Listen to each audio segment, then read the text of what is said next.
Assalamualaikum warahmatullahi wabarakatuh. Perkenalkan, nama saya Restu Dinda Multi Ayu Lestari dari jurusan Pendidikan Bahasa dan Sastra Indonesia.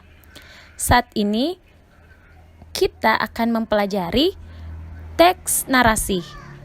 Jadi teks narasi itu adalah salah satu materi yang kita dapatkan di bangku SMP atau sekolah menengah pertama.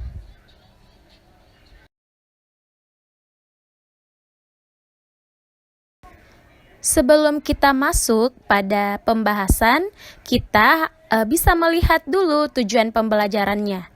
Jadi, setelah mempelajari materi ini, siswa diharapkan mampu yang pertama, menjelaskan pengertian teks narasi. Yang kedua, menentukan struktur-struktur teks narasi. Yang ketiga, mengetahui ciri-ciri teks narasi. Yang keempat, mengetahui jenis-jenis teks narasi. Dan yang kelima, mengetahui unsur pembangun teks narasi.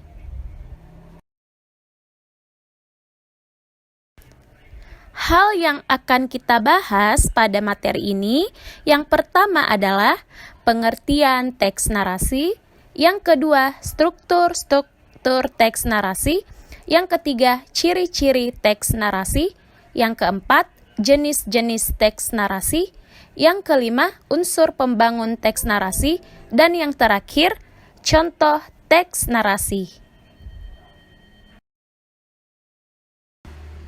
Nah, sekarang kita sudah masuk pada pembahasan yang pertama, yaitu definisi atau pengertian teks narasi. Jadi, teks narasi adalah karangan yang berisi serangkaian peristiwa. Nah, pada serangkaian peristiwa ini, masalahnya didukung oleh para tokoh serta memerlukan imajinasi yang disusun secara runtut. Jadi, pada teks narasi itu ada sebuah peristiwa yang memiliki kejadian yang disusun secara runtut.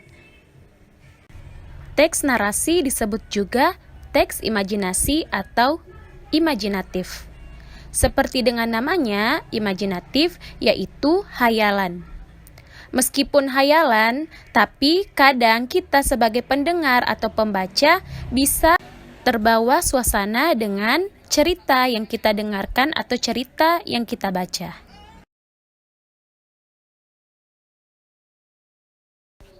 Selanjutnya kita masuk pada tujuan teks narasi, yaitu menyampaikan suatu hiburan atau pengalaman yang baik. Jadi di dalam teks narasi itu, kadang kita disuguhkan dengan peristiwa-peristiwa yang memberikan kita hiburan, sehingga kita bisa terhibur dari apa yang telah kita dengarkan atau apa yang telah kita baca. Nah, dari cerita tersebut, itu diceritakan oleh seseorang yang merupakan pengalamannya sendiri, atau bisa jadi itu adalah hayalan atau hasil imajinatif dari si pengarang.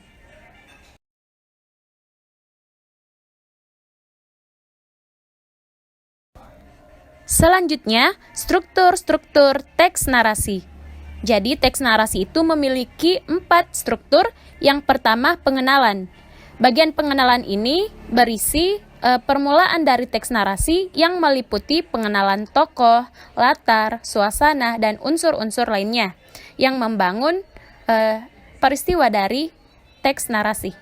Yang kedua, awal pertikaian. Jadi bagian teks narasi ini berisi konflik atau permasalahan awal mulai dituliskan oleh pengarang. Jadi di sini permasalahan atau konflik mulai muncul.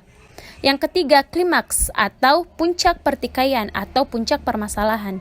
Bagian yang berisi ilustrasi atau konflik-konflik utama atau inti dari sebuah cerita.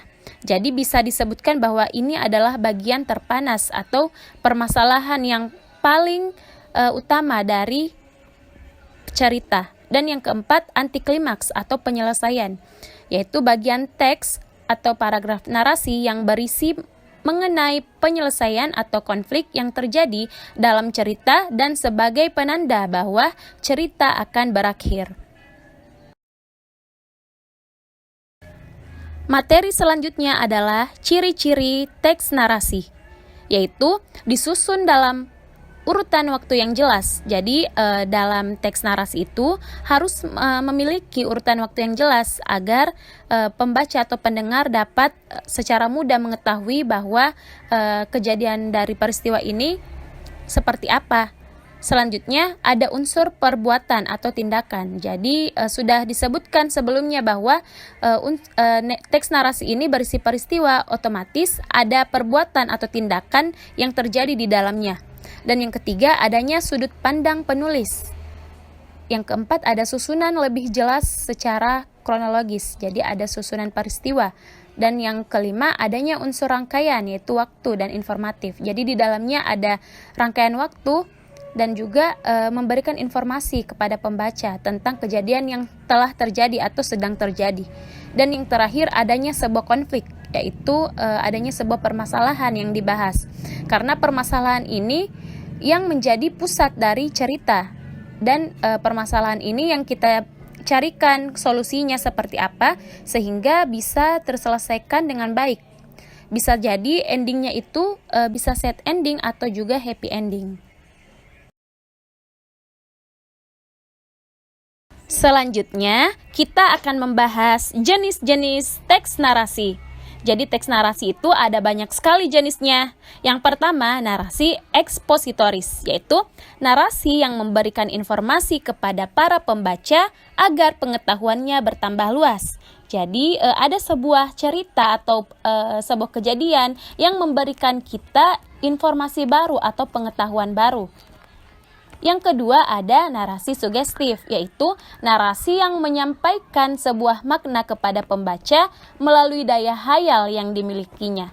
Jadi pada narasi ini kita diperuntukkan untuk menggunakan nalar kita sebagai pembaca atau pendengar.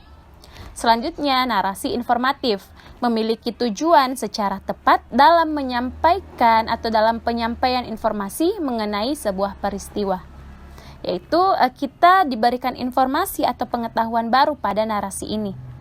Dan yang terakhir yaitu narasi artistik, yaitu menyampaikan suatu amanat atau pesan tersembunyi yang diketahui oleh penulis.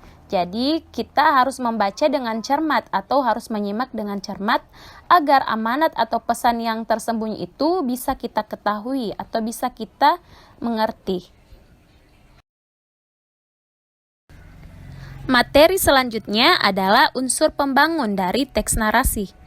Jadi unsur pembangunnya itu ada tokoh, alur atau plot, latar, judul, sudut pandang, gaya dan nada, dan yang terakhir adalah tema. Jadi dalam unsur pembangun ini ada penokohan. Jadi di sini kita bisa mengetahui bahwa apakah tokoh itu protagonis, antagonis, atau tritagonis. Dan yang kedua alur atau plotnya. Alurnya itu bisa alur maju, alur mundur, atau alur maju mundur. Berbicara tentang latarnya itu bisa di mana saja. Misalnya dalam dialog dia sedang berada di sekolah, berarti latarnya di sekolah. Atau latarnya bisa dengan latar waktu, misalnya malam, siang, pagi, atau sore. Atau latar tempat dan latar waktu.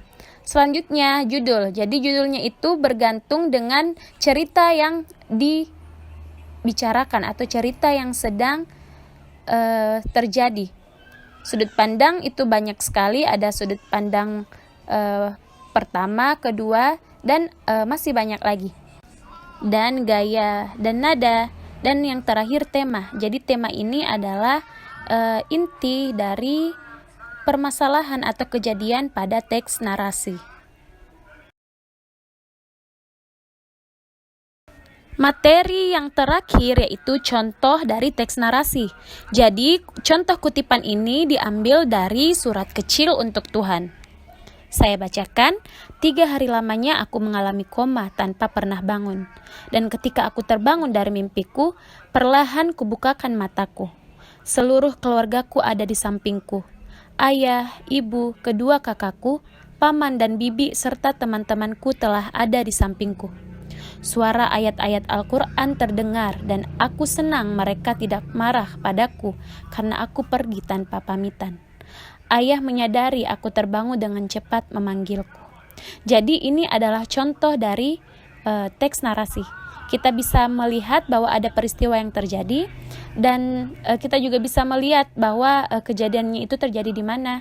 Karena dia adalah orang yang sakit, jadi dia ada di rumah sakit karena dia mengalami koma. Jadi pada cerita ini kita bisa memberikan simpulan tentang apa-apa saja yang terjadi pada teks ini. Baik, sampai di sini materi yang saya bawakan. Terima kasih sudah menyimak. Wassalamualaikum warahmatullahi wabarakatuh.